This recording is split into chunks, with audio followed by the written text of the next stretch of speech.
The U.S. Open is the final Grand Slam of the year, and it completes our look back at tennis in '95. In September in New York City, the #1 player in the world, Agassi, at the time lost to Pete Sampras, who was #2 at the time. Sampras is now #1. It was his second consecutive Grand Slam title and his third U.S. Open crown. Pete Sampras, '95 U.S. Open champ. Chang to serve. He's down 3-4 third set and 2 sets to none. Oh. Chang doing the right thing there, saying, hey, I'm putting the pressure on. Becker answers with the winner. Not a bad approach. Up in the air. Chang looking for it there cross court, but it's just too tough a shot.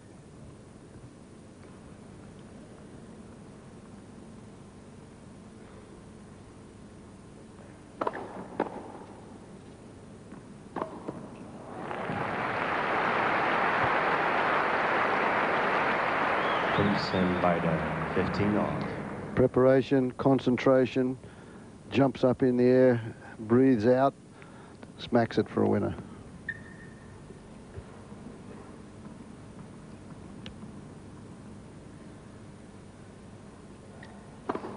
Yeah, that's a very solid serve. That's his 7th ace. Again, just beat Becker with the angle of that thing. Wasn't anywhere close to 100 miles an hour, but it didn't have to be.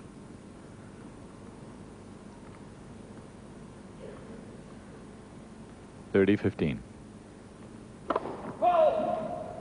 one of the new innovations in the game now. As you hit the ball, you breathe out, you exhale, and blow those it's like you look like a fish. When that sort of has only just been in the sport the last 3 or 4 years. They seem to think it gives you more strength. Well, Michael Chang wouldn't mind looking like a fish. He likes fish a lot. He's a very enthusiastic fisherman. This one, Becker moves in to the volleying position, looks for the angle.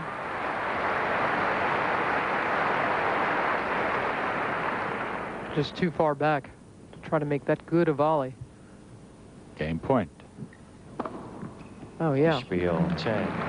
Again, Chang doing it with angle, and then he had a very good serving game there because he just tried to move it around the box. He knows he needs a nice high percentage of serves in, so he took off the pace and added disguise and surprise, and it worked. So things even at 4. Fans are getting Becker going again. I wonder, you know, they love the chance to watch Boris Becker. I really wonder how much more the fans will really see Steffi Graf playing in Germany.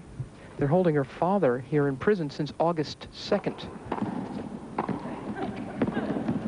She's obviously not too happy with the way things are going here.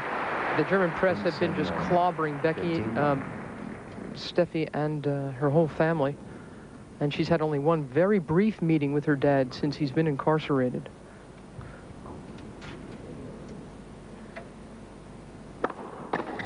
Oh, boy. Right signal. Another big one there from Becker. And, you know, another thing is, you know, tennis is so big in Germany, and it's such an important part of professional tennis, men's and women's. And Lord knows Monica Seles will never play in Germany again after being stabbed here a couple of years ago. Guy got away with it, Günter Parsch. That's bad news, really, for the women's game. Wait, please.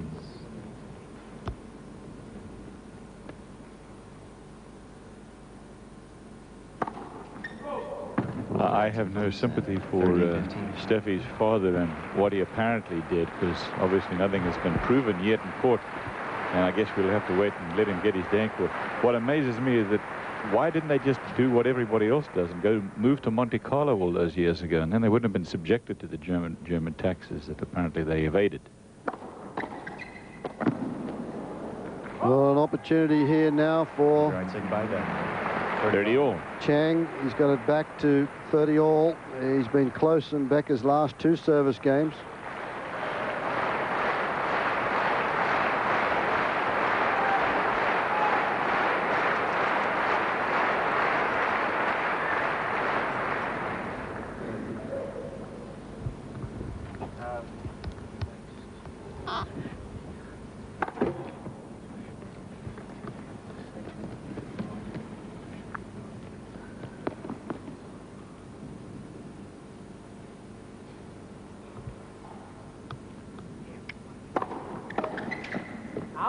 Missed it. He went after that one, though. Chang picked the second serve. But once more, Becker. That serve comes through when it's needed.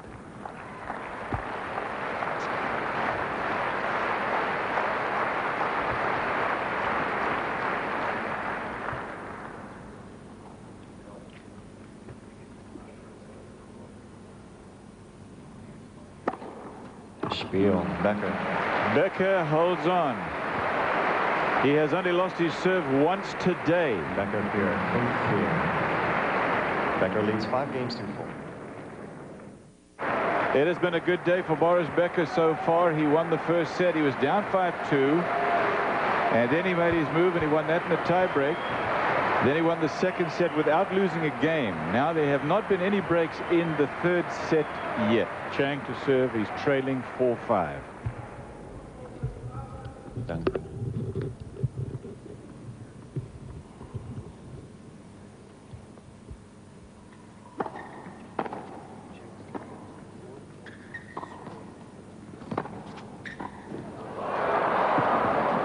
Becker was down and he didn't have enough time to get up.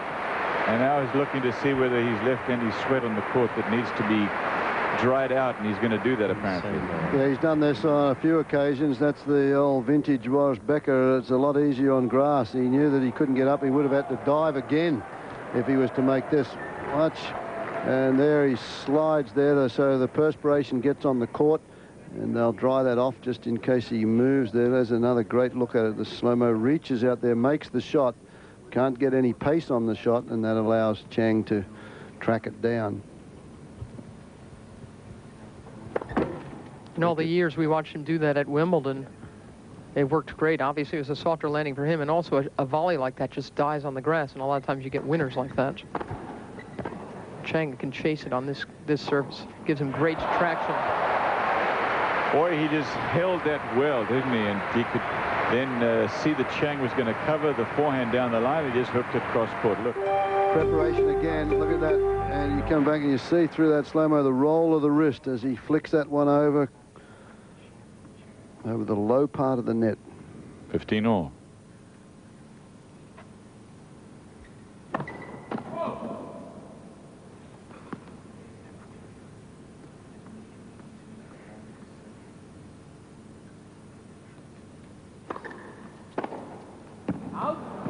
Long. He went for it. 30-50. The winner of today's match will be crowned ATP Tour World Champion for this year. They will also, by the way, take home $1,225,000. The loser takes home $575,000. There's a $650,000 difference.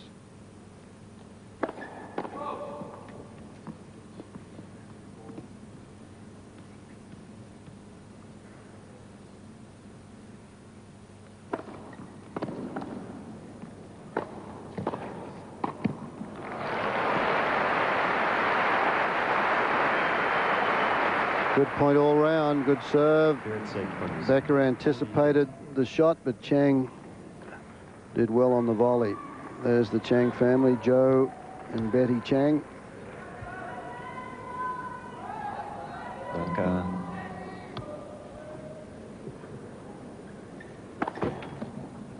Both born in China. He was born in Taiwan, and they met in New York.